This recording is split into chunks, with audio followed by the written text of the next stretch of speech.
ગામમાં અમે આ પરિવારોને મળવા માટે આવ્યા હતા। બધા લોકો જે પણ ઈજાગ્રસ્ત થયા છે એમની સાથે અમારી સંવેદનાઓ છે। અમે બધા તમારી સાથે છે। આવનારા દિવસોમાં જે પણ લીગલ પ્રોસેસ માટે આગળ જવું પડશે તો આપણે લડીશું। માનવ અધિકારમાં જવું પડશે, ત્યાં પણ જઈશું। અનુસૂચિત જનજાતિ આયોગમાં જવું પડશે, ત્યાં પણ જઈશું। યુનો કોર્ટ સુધી જવું પડશે, ત્યાં પણ જઈશું। પણ ગુજરાતમાં કોઈ પણ જગ્યાએ આદિવાસીઓને હેરાન થવા માટે નહીં દઈએ। અને સરકારને પણ કહેવા માંગીએ છીએ, આ પાડલિયાના લોકો એકલા નથી। હવે પછી જો અમારા પાડલિયાના લોકો સાથે હેરાનગતિ કરશો તો અમે હજારો નહીં પણ લાખોની સંખ્યામાં એ ઉપસ્થિત થઈને તમારી સાથે ત્યારે મારા વડીલો, યુવાનો, માતાઓ, આજે અમે મુલાકાતે આવવાના હતા। ગઈકાલે જ તમને અમે જાણ કરી, અહીંયા તમે સૌ ઉપસ્થિત થયા છો। એવા તમામ મુખીઓ, મારા વડીલો, મારા માતાઓ, મારી બહેનો, મીડિયાના મિત્રો અને તમામ પદાધિકારીઓનો આજના આ કાર્યક્રમમાં બધાનો ખૂબ ખૂબ આભાર માનું છું। વધારે બોલાય એવું નથી। તો જે પ્રકારે કૂવાને પૂરી દેવામાં આવી, કૂવામાં આ બેનના પતિ પણ એમાં જ મરણ પામ્યા છે, ત્યારે એમાંથી પાણી પીતા હતા અને કૂવાને પૂરી, એટલે આ એક આદિવાસી પ્રત્યેની સરકારની માનસિકતા છતી થાય છે।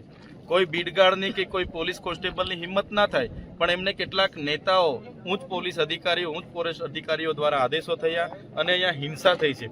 35 જેટલા લોકો આજે અમારા ઈજાગ્રસ્ત છે। ત્યારે સવાલ એ થાય છે કે તમને ફાયરિંગ કરવા માટેની પરવાનગી કોણે આપી?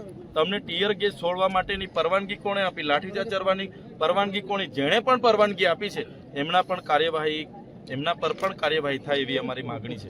આવનાર સમયમાં શું આયોજન રહેશે? આવનાર સમયમાં અમે આજે બધા આગેવાનો મળ્યા છે। આવનારા દિવસોમાં જે પણ કાર્યક્રમો ઘડાશે એમાં આખા ગુજરાતના લોકોને અમે બધાનો સહકાર રહેશે। આજે મારી તબિયત નરમ હતી છતાં મારી બહેનનો બધાનો આગ્રહ હતો તો અમે મુલાકાતે આવ્યા છે। આજે બેસીશું અને જેવું આયોજન થશે, અમારે સડકથી લઈને એને કચેરીઓ આયોજન કરવાનું થશે કે વિધાનસભામાં જઈને એના ઘેરાવા કરવા પડશે તે પણ અમે કરીશું। પણ અમે સ્પષ્ટ કહેવા માંગીએ છીએ, અમે હવે વિકાસના નામે એક પણ ઇંચ જમીન આદિવાસી આપવા માંગતા નથી। અમે એક ઇંચ પણ જમીન વિકાસ માટે આપવા સહમત નથી। અમારો જળ, જંગલ અને જમીન અમે સાચવેલી છે। તમારું જંગલ ખાતું તો હમણાં આવેલું છે, ત્યારે અમને જંગલથી બેદખલ કરવાની વાત જે પણ કરશે એની સામે અમે આવનારા દિવસોમાં લડીશું। ઓકે, તમે પહોંચ્યા છો, મોટી સંખ્યામાં લોકો પણ પહોંચ્યા છે, આપે પણ સરકારને ચીમકી આપી છે। જે પ્રકારે 13 તારીખના રોજ પાડલિયા ગામમાં વન અધિકારીઓ, પોલીસ અધિકારીઓ અને અમારા લોકો વચ્ચે જે ઘટના ઘટી હતી એની સત્યતા ચકાસવા માટે અહીંયા આવ્યા છે। જે બેનનું ઘર તોડી પાડવામાં આવ્યું છે એ બેન પણ મારી સાથે છે, એમના 3 બાળકો અમારી સાથે છે। ગામના મુખી, ગામના પોલીસ પટેલ, ગામના સરપંચ અને આજુબાજુના તમામ લોકો અહીંયા હાજર છે। ત્યારે સવારે 10 વાગે જેવી આખો કાફલો અહીંયા આવે છે। પહેલા તો એ લોકો જ્યાંથી પાણી પી છે કૂવાને પૂરી દેવામાં આવે છે। એમના ખેતરો છે જ્યાં પાક હતો એને ખોદીને ત્યાં જીસીબી દ્વારા ખાડા ખોદવામાં અને પ્લાન્ટેશન કરવામાં આવે છે। ત્યારે ગામના લોકોએ બેસીને શાંતિપૂર્વક એવી રજૂઆત કરી છે કે તમે અમારા ગામમાં આવ્યા છો, આ વિસ્તાર અનુસૂચિત 5માં લાગે છે, પૈસા એક્ટ અહીંયા લાગુ છે, તો ગામ સભાની મંજૂરી કેમ લીધી નથી? તમે અગાઉ આ પ્રકારની કામગીરી માટે અમને નોટિસો કેમ આપી નથી? ત્યારે કેટલાક પોલીસ અધિકારીઓ, ઉચ્ચ અધિકારીઓની સૂચનાથી એવા 8 થી 10 લોકોને પકડીને જીપોમાં બળજબરીપૂર્વક લઈ જાય છે।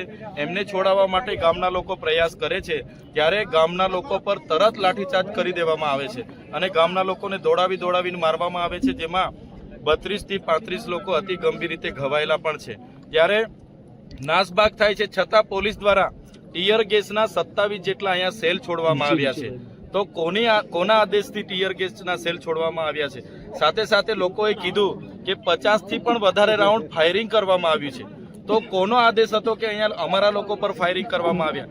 આટલું બધું થયું પછી સ્વ બચાવ માટે આદિવાસી લોકોએ ત્યાં પથ્થરમારો થયો છે સામસામે, અને ઘણા લોકો જે પણ ઈજા થયેલા છે, કર્મચારી હોય, આદિવાસી લોકો, બધા સાથે અમારી સંવેદના છે। પણ આની પાછળ કોઈ નાના લોકો નથી, આની પાછળ સરકારના મંત્રી તંત્રીઓ અને ઉચ્ચ પોલીસ અધિકારીઓની મહત્વની ભૂમિકાઓ છે। અહીંના લોકોને કોઈ મળવા કે પૂછવા નથી આવ્યું। મંત્રીઓ, કલેક્ટરો અને બધા લોકો દવાખાનામાં જે લોકો છે એ કર્મચારીઓને મળીને અહીંના લોકો પર કાર્યવાહી કરવાની વાત કરે છે, ત્યારે અમારી સ્પષ્ટ અને સરળ ભાષામાં વાત એ લોકોને કરીએ છીએ. એક તરફી તમે એફઆઈઆર કરી છે, 27 લોકોના નામ છે અને 500 લોકોનું ટોળું તમે બતાવ્યું છે, ત્યારે બંને પક્ષે એફઆઈઆર થાય. જો તમારે એફઆઈઆર જ કરવાની છે તો જે ઉચ્ચ અધિકારીઓની સૂચનાથી હિંસા થયેલી છે એવા ફોરેસ્ટના અને પોલીસ અધિકારીઓ પર પણ કાર્યવાહી થાય એવી અમારી માંગણી છે. બીજી માંગણી, અમારી એફઆઈઆર ખોટી કરી છે એ લોકોએ ઉશ્કેરવાનું કામ કર્યું અને એફઆઈઆર કરી છે, એફઆઈઆર રદ કરવામાં આવે એવી પણ અમારી માંગણી છે.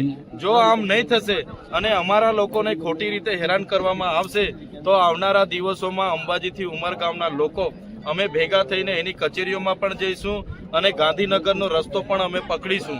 અમારા લોકોને છંછેડવાનું કામ નહીં કરે એવી અમારી લાગણી છે.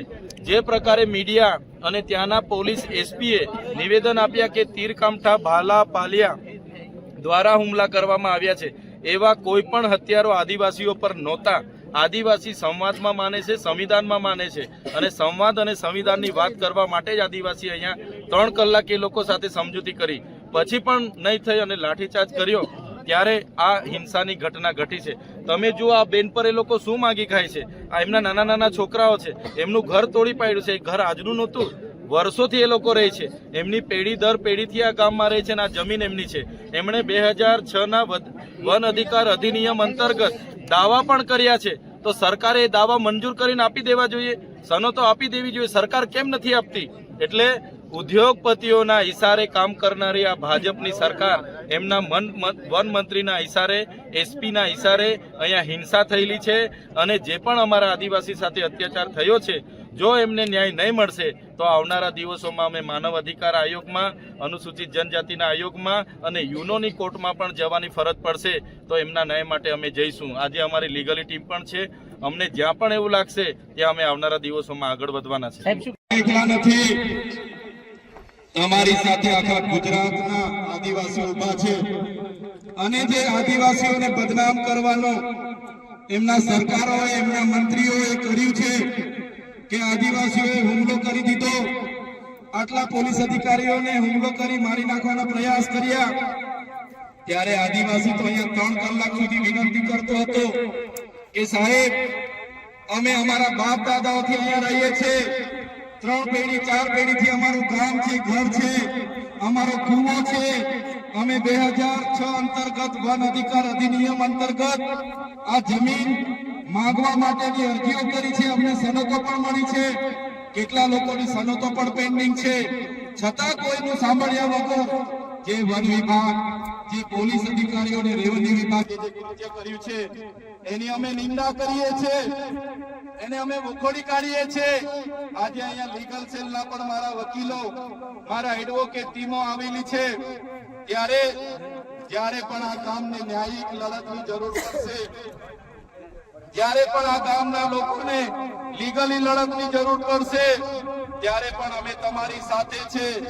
અને જો આવનારા દિવસોમાં જે લોકોના આદેશોથી અહીંયા હિંસા થયેલી છે એ લોકો પર એફઆઈઆર કરવામાં નહીં આવે, કાં તો આપણા લોકો પર થયેલી એફઆઈઆર રદ કરવામાં નહીં આવે, તો આવનારા દિવસોમાં પાલનપુર જિલ્લા કચેરી ખાતે ખૂબ મોટું આંદોલન કરવા આપણે બધાએ પહોંચી જવું પડશે. એના માટે પણ અમે આહવાન કરીએ.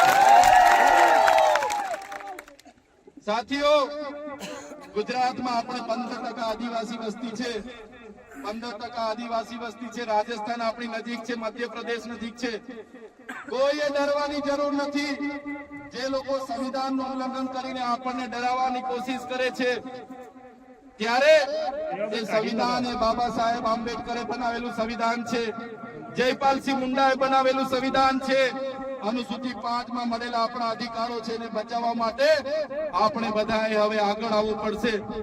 મારા યુવાનો, મારા વડીલો, મારી માતા બહેનોને કહેવા માંગુ છું, આજે પાડલિયા ગામમાં જે થયું છે એની પાછળ ઉદ્યોગપતિઓના હાથ છે, એની પાછળ ભાજપના મંત્રી તંત્રીઓના હાથ છે.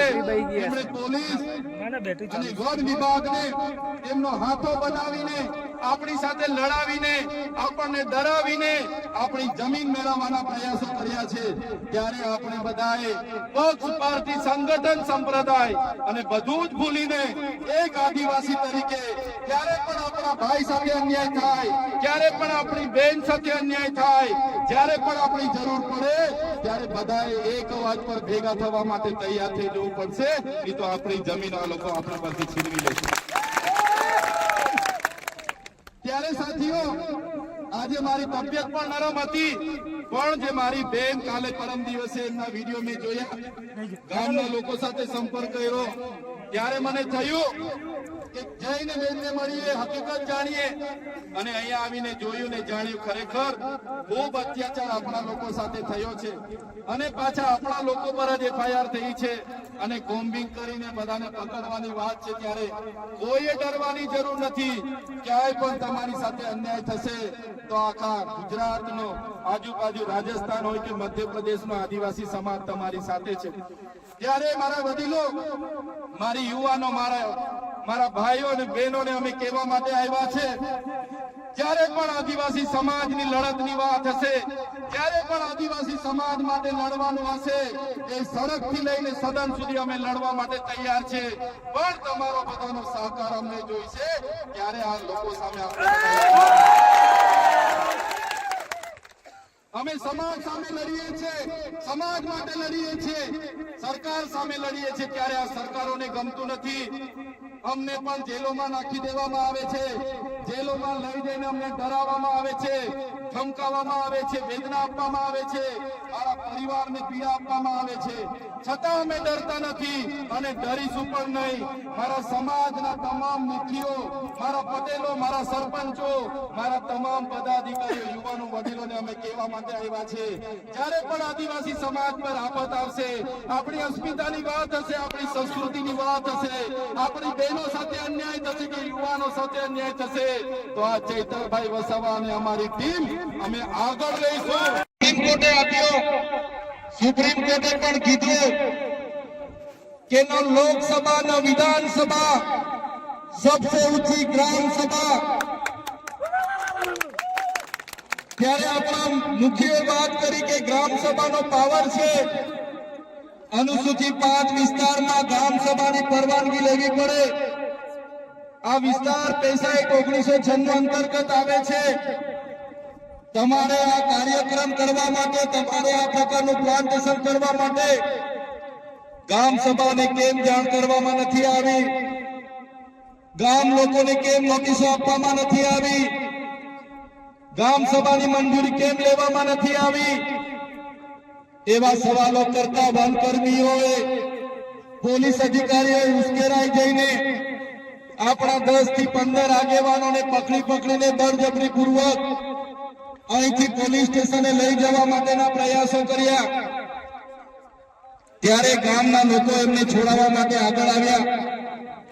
ગામ લોકો છોડાવવાનો પ્રયાસ કર્યો, ત્યારે પોલીસના અધિકારીઓએ પૂર્વ આયોજિત કાવતરા મુજબ એ લોકોએ ગામના લોકોને દોડાવીને લાઠીચાર્જ કર્યો.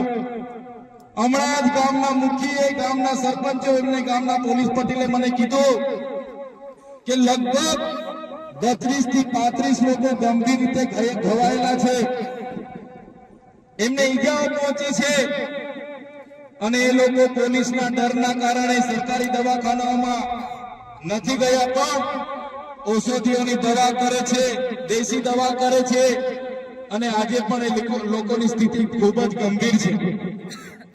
ત્યારે મિત્રો સવાલ એ થાય છે કે આ પ્રકારની સૂચના કોણે આપી પોલીસને? કયા ભાજપના નેતાઓએ પોલીસને મોકલ્યા? કયા ભાજપના નેતાઓના ઈશારે લાઠીચાર્જ થયો?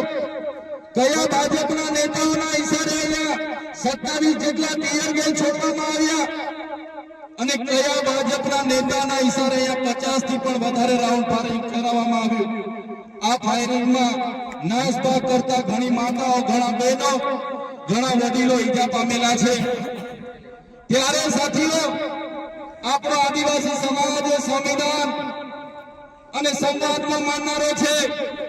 આપણા લોકોએ સંવિધાનની વાત કરી, સમાજની વાત કરી, અને વન અધિકારીઓ અને પોલીસ અધિકારીઓએ એમનો સત્તાનો ઉપયોગ કર્યો. ભાજપના નેતાઓના ઇશારે આપણા લોકોને ડરાવવાનો ધમકાવવાનો ઉપયોગ કર્યો. આપણા લોકો પર લાઠીચાર્જ કર્યો. ત્યારે આ ભાજપની સરકારને એમના એસપી ને એમના ડીવાયએસપી ને એમના ડીસીએફ ને આ ચૈતર વસાવા કહેવા માંગે છે, અમે આદિવાસી લોકો સંવિધાનમાં માનનારા છે, અમે આદિવાસી લોકો સમાજમાં માનનારા છે, અમારા આદિવાસી લોકોને તમે છંછેડ છો. અમે સંવિધાનને હવે સમાજ સાઈડ પર મૂકીશું. એ દિવસે અહીંયા હારતાની લડાઈ થવાની છે. આદિવાસી સમાજનો ઇતિહાસ તમે જોઈ લેજો. આઝાદીની લડાઈમાં અમારા ગુરુ ગોવિંદજી લડ્યા છે, ભગવાન બિરસા મુંડા લડ્યા છે, ટાકિયા નાયક લડ્યા છે, ખાતિયા નાયક લડ્યા છે, જલકારી બાઈ લડી છે, મહારાણા પ્રતાપનો ઇતિહાસ જોજો, અમારા પૂંજા ભીલ લડ્યા છે. ત્યારે આ સરકારોને અમે કહેવા માંગીએ છીએ, દેશની આઝાદીમાં પણ રૂપસિંહ નાયક જેવા લોકોએ અમારા સ્વતંત્ર રાજ્યની સ્થાપના કરી હતી. દેશના વિકાસમાં પણ અમારા આદિવાસી સમાજે પરસેવો આપ્યો છે, લોહી આપ્યું છે. દેશના વિકાસમાં જ્યાં ડેમોની જરૂર પડી અમારા લોકો વિસ્થાપિત થયા છે, કોરિડોરની જરૂર પડી અમારા લોકો વિસ્થાપિત થયા છે, નવા નેશનલ હાઈવે બનાવવા અમારા લોકો વિસ્થાપિત થયા છે, એરપોર્ટ બનાવવા માટે અમારા લોકોએ જમીનો આપી છે. જળ જંગલ અને જમીનો પર રહેનારો અમારો મૂળ માલિક આજે પોતાના સમાજ સાથે, આજે ગામથી, પોતાની સંસ્કૃતિથી, પોતાની પ્રકૃતિથી છીનબીન થઈ ગયો છે. આટલું બધું કર્યા પછી પણ અમારા લોકોને તમે રંજાડવાની વાત કરશો. તે દિવસે અમે તીરકાંઠા નથી ચલાવ્યા, 13 તારીખે અમે ભાલાપાલિયા નથી ચલાવ્યા, પણ અમારી માતા બહેનોને હેરાન કરવામાં આવશે. આવનારા દિવસોમાં તીરકાંઠા પણ ચાલશે ને ભાલા. અમે વિકાસના સાથે અમારે કોઈ નિસ્બત નથી, વિકાસમાં અમારે કોઈ વિરોધ નથી, પણ આદિવાસીઓના ભોગે વિકાસની તમે વાત કરો છો એને હમણાં અમે સંમત નથી. એક બાજુ આઝાદીના 78 વર્ષ થઈ ગયા, અમારા લોકો આજે આઝાદીના 78 વર્ષ પછી પણ 2 ટકના રોટલાઓ માટે અમારા લોકોને શહેરોમાં મજૂરી કરવું જવું પડે. અમારા બાળકોના શિક્ષણ માટે, શાળાઓમાં શિક્ષકો માટે આંદોલન કરવું પડે, સારી શાળા માટે આંદોલન કરવું પડે, પીવાના પાણી માટે આંદોલન કરવું પડે, જંગલની જમીન માટે આંદોલન કરવું પડે, અમારી ખેતીના પાકના ભાવ માટે આંદોલન કરવું પડે, અમારા યુવાનો સાથે જે અત્યાચાર થાય એના માટે આંદોલન કરવું પડે, મારી 2 દીકરીઓ માટે આંદોલન કરવું પડે. ત્યારે અમે આ સરકારોને કહેવા માંગીએ છીએ, આ તમારી મનુવાદી સરકાર, આ તમારી સામંતશાહી સરકાર, આદિવાસી સમાજ હવે જાગી ગયો છે. સરકારને અમે કહેવા માંગીએ છીએ, હવે અમારો સમાજ લડેંગે, જીતેંગે, જિંદાબાદ, મુર્દાબાદ. આગે બઢો, હાય સરકાર, હાય હાય, આવેદન નિવેદન હવે અમે કરવા માંગતા નથી. તમે પાડલિયા ગામ સાથે જે અત્યાચાર અમે કર્યો છે, જો આવનારા દિવસોમાં જે પણ લોકો પર એફઆઈઆર થઈ છે એ એફઆઈઆર રદ કરવામાં નહીં આવે તો આવનારા દિવસોમાં અમે પાલનપુર એસપી કચેરીને ઘેરાવો કરીશું. તમારે એફઆઈઆર કરવી હતી, જે પોલીસ અધિકારીઓએ લાઠીચાર્જ કર્યો, જેમનો આદેશથી લાઠીચાર્જ થયો એવા ઉચ્ચ અધિકારીઓ પર એફઆઈઆર કરો, એ નેતાઓ પર પણ એફઆઈઆર કરો, એમના પર પણ કાર્યવાહી કરો. ભાજપના વન મંત્રી હમણાં જ નવા વનના મંત્રી બન્યા છે, એને હોસ્પિટલમાં પોલીસ અધિકારીઓને બધા સાથે મુલાકાતો લીધી. એમણે એવું સ્ટેટમેન્ટ આપ્યું કે જે પણ લોકોએ, જંગલી લોકો અમારા પોલીસ કર્મીઓ પર હુમલો કર્યો છે એમને છોડવામાં નહીં આવે. ત્યારે મીડિયા મિત્રો, એ ભાજપના મંત્રી, એમના કલેક્ટર, એમને કહેવા માંગુ છું, છોડવામાં નહીં આવે નહીં. આ આદિવાસી સમાજ છે, અમારા એક પણ અમારા પાડલિયા ગામના એક પણ આગેવાનને ખોટી રીતે હેરાન કરશો તો અંબાજીથી ઉમરગામના, રાજસ્થાન અને મધ્યપ્રદેશના પણ હજારો આદિવાસીઓ અહીંયા આવીને ઉભા થઈ જશે. એફઆઈઆર રદ કરો, અને તમારે એફઆઈઆર કરવી છે તો બંને પક્ષે એફઆઈઆર કરો. તમારા પોલીસ અધિકારીઓ, વન અધિકારીઓ પર બી એફઆઈઆર હોવી જોઈએ, અને નાના અધિકારીઓ પર નહીં. કોન્સ્ટેબલ, બીટગાર્ડ પર નહીં, પીએસઆઈ, ફોરેસ્ટર પર નહીં, એમના ડીસીએફ પર એફઆઈઆર કરો, એમના એસપી પર એફઆઈઆર કરો, એમના ડીવાયએસપી પર એફઆઈઆર કરો, કેમ કે એમના આદેશથી અહીંયા હિંસા થયેલી છે। ત્યારે સાથીઓ તમે જોઈ લો, આજે દેશમાં એ ચાહે છત્તીસગઢ હોય, ઝારખંડ હોય, આસામ હોય, મિઝોરમ હોય, મેઘાલય હોય, નાગાલેન્ડ હોય કે મણિપુર હોય, આજે આદિવાસીઓ સામે પોલીસ લડી રહી છે, આજે દેશની આર્મી સામે આદિવાસી લડી રહેલો છે, આજે આખા દેશની અડધી આર્મી આદિવાસીઓ સામે લડે છે। કેમ કે આદિવાસી આજે પોતાની મૂળ જમીન બચાવવાના પ્રયાસો કરે છે અને આ ભાજપની સરકાર એમના કેટલાક ઉદ્યોગપતિઓને આ જમીનો આપવા માટે, એમના નામે આ જમીનો કરવા માટે આદિવાસીઓની જળ જંગલ જમીન છીનવી રહી છે। સંવિધાનના જે પ્રાવધાન છે, અનુસૂચિના પ્રાવધાન છે, ઉલ્લંઘન કરીને સત્તાનો દુરુપયોગ કરીને આપણને રંજાડવામાં આવે છે। ત્યારે મારા ભાઈઓ, મારા વડીલો, મારી બહેનો, મારી માતાઓ, આજે તમારા પર અત્યાચાર થયા છે। ગઈકાલે કેવડિયાવાળા પર અત્યાચારો થયા હતા, દાહોદવાળા પર અત્યાચારો થાય છે, પોળાવાળા પર અત્યાચાર થાય છે, બેડા પાણી ગામવાળા પર અત્યાચાર થયા હતા, કોસીનાવાળા પર અત્યાચાર થયા હતા, ખેડ બ્રહ્માવાળા પર અત્યાચાર થાય છે। ત્યારે મિત્રો મેં તમને કહેવા માંગુ છું, ક્યાં સુધી આપણે બેઠીશું? ત્યારે જે દિવસે આપણા અહીંના પાડાલિયા ગામના લોકોને આ લોકો જો હેરાન કરશે તો એ દિવસે આપણે ગાંધીનગર તરફ પણ રસ્તો પકડવો પડશે।